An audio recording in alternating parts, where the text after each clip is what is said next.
조셉 머피님의 끌어당김의 기적, 다음 편을 읽어보도록 하겠습니다. 우주의 섭리로 둘러싸인 보호의 법칙. 뉴욕 슬론 캐터링 연구소에서 항암 치료를 받는 글로리아라는 여성에게 방문해 달라는 부탁을 받았다. 나는 그녀에게 가족관계를 물었다. 글로리아에게는 외아들이 있었고 두 손자를 두었는데 단 한 번도 본 적이 없다고 했다. 어째서요? 멀리 사나요? 1시간 거리에 있는 코네티컷주에 살아요. 그런데 한 번도 본 적이 없네요. 아들과 손자들을 보려면 아들의 부인도 만나야 하니까요. 며느리 말인가요? 아들 부인이요. 내가 쓴 며느리라는 표현을 의도적으로 거부하며 되풀이했다. 글로리아의 얼굴이 굳어졌다. 그 조그만한 계집애가 싫어요. 아들이 그 여자를 집으로 데려온 날부터 마음에 들지 않았어요.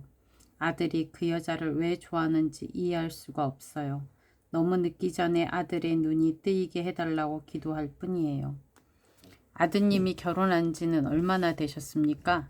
30년쯤 됐지요. 매년 미워하는 감정이 커져만 가요. 글로리아 씨 암세포처럼요? 내가 꼬집었다. 그녀는 나를 바라보며 말했다. 그게 무슨 소리인가요? 병의 원인이 뭔지 의사에게 물어본 적 있나요? 전문 용어를 제외하고 쉽게 설명하자면 세포가 몸을 공격하기 위한 독을 내뿜기 시작했다고 할 거려? 다른 관점에서 보자면 며느리에게 품었던 파괴적인 감정이 몸에 나쁜 영향을 미쳤다고 말씀드리고 싶습니다. 마음과 정신뿐만 아니라 몸의 세포에도 영향을 미친 거지요. 암이 나았으면 하시나요? 당연하죠. 그 무엇보다 바라는 바예요. 며느리에 대한 부정적인 감정보다 암이 나았으면 하는 마음이 더 큰가요? 내가 되물었다. 글로리아는 잠시 망설이다가 고개를 끄덕였다. 그렇다면 며느리에게 품은 나쁜 감정을 버려야 합니다. 용서하는 기술을 익히고 연습해야 합니다. 먼저 마음을 다해 진심으로 며느리를 위해 기도하는 일부터 시작해야 합니다. 기도에는 사랑이 담겨 있어야 해요. 나는 글로리아가 기도문을 작성하는 걸 도왔다. 며느리의 영혼이 우주의 평화로 가득 찹니다. 며느리는 영감을 받고 모든 면에서 축복을 받습니다. 무한한 지성이 며느리 안에서 번영합니다.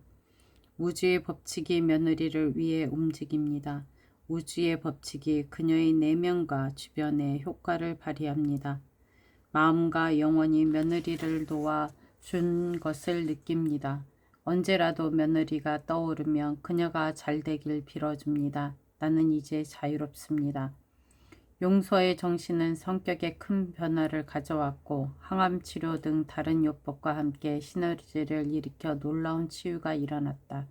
기도는 글로리아 안에 있는 모든 부정적인 패턴을 제거하고 무력화하여 잠재의식의 변화를 일으켰다. 그러자 부정적인 패턴의 결과물인 암세포도 사라졌다. 다음 거 하나만 더 읽어볼까요?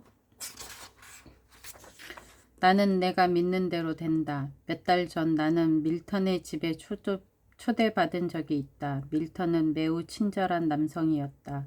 어떤 측면에서 봐도 고귀하고 관대하며 우아했다. 그는 최근 전립선암 진단을 받았다고 했다. 아버지와 삼촌은 전립선암으로 돌아가셨습니다. 저는 지난 20년 동안 전립선암에 걸리면 어떡하지 하는 두려움을 안고 살았습니다. 이런 시련을 피하게 해달라고 기도하지 않은 날이 단 하루도 없었어요. 신께서 제가 올리는 기도에 동의하시지 않나 봐요. 오랜 친구여, 이런 말을 하는 나를 용서하세요. 하지만 잘못된 기도를 올렸던 것 같네요. 지금 하고 계신 건 멀리 떨어진 우주의 섭리께 이렇게 비는 거예요. 이게 우주의 뜻이라면 우주의 섭리께서 저를 치유하실 거고 그렇지 않다면 제게 죽을 병을 내리실 거예요. 이는 원시적인 관념에 지나지 않습니다. 우주의 섭리는 우리 안에 거하십니다. 신의 뜻에 따라 암에 걸릴 수 있다고 믿는 건 정말 이런 일이 일어나게 해달라고 비는 것과 같습니다.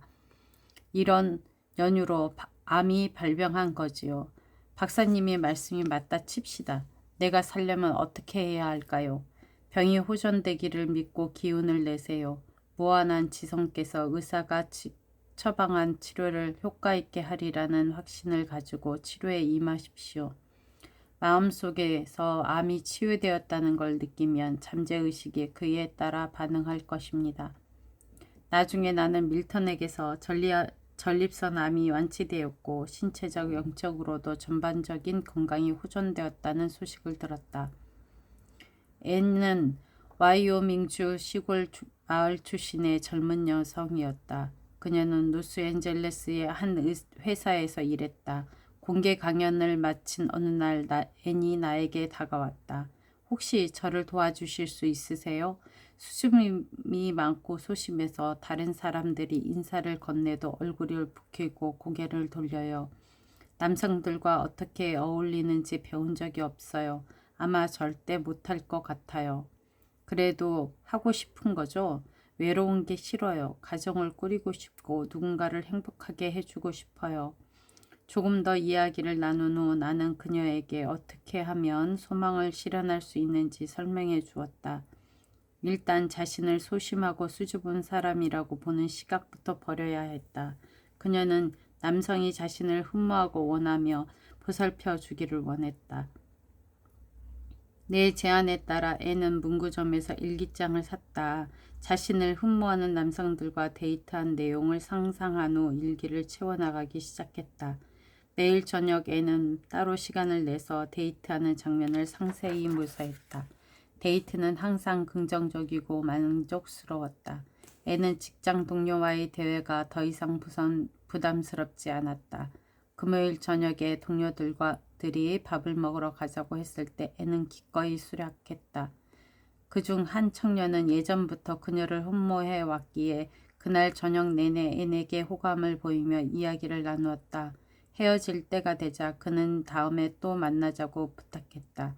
앤은 곧 남성들 사이에서 엄청난 인기를 끌었다. 더는 이성에게 말 한마디 붙이지 못했던 과거의 앤이 아니었다. 애정생활이 꽃피기 시작하면서 앤은 더 진지한 관계를 원한다는 걸 깨달았다. 그녀는 무한한 지성이 자신과 완벽하게 조화를 이룰 수 있는 이상적인 동반자를 끌어당기리라 확언하기 시작했다. 앤은 잠자리에 들 때 손가락에 결혼 반지를 끼고 있는 모습을 상상했다. 그녀는 반지를 정신적으로 만지고 느꼈다. 반지를 꼈을 때의 자연스러운 느낌과 견고한 형태를 실감하면서 잠재의식에 반지를 낀 모습을 새겼다. 나아가 그녀는 이 반지가 결혼 반지이며 자신이 이룬 결과가 뿌듯하다고 스스로에게 말했다. 곧 그녀는 멋진 남성을 만났고 오늘날 이 둘은 모든 면에서 조화를 이루며 살아간다.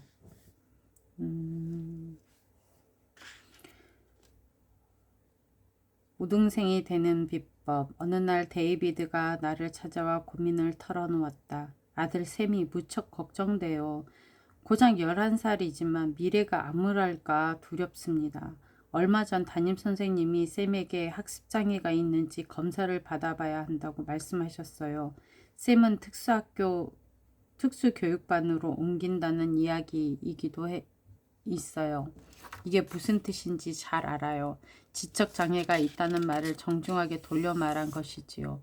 어떻게 생각하세요? 담임선생님의 말이 과연 맞을까요? 이런 생각을 하는 것조차 싫지만 담임선생님과의 면담 후 샘을 유심히 지켜봤어요. 가끔은 제가 하는 말에 귀를 기울이는 것 같지 않아요. 학교에 관해 질문을 하면 대답이 느려요.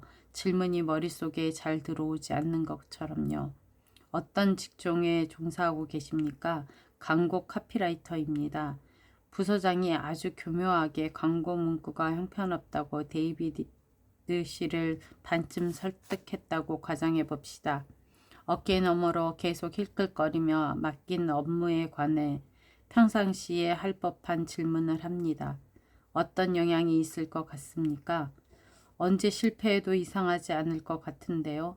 아, 이제 무슨 말인지 알겠어요. 제가 쌤을 바라보는 방식이 쌤에게 방해가 된다는 거네요. 담임선생님도 마찬가지고요.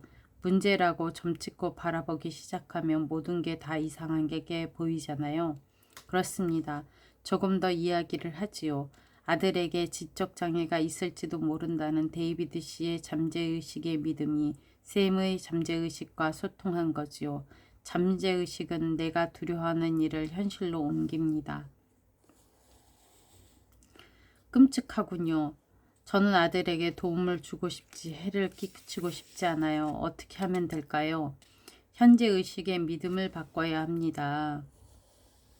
조용한 곳에 가서 몸과 마음을 편안하게 하세요. 그런 다음 학교 생활을 얼마나 잘하고 있는지 아들과 이야기하는 모습을 상상해보고 그 말을 들었을 때의 즐거움에 빠져보십시오.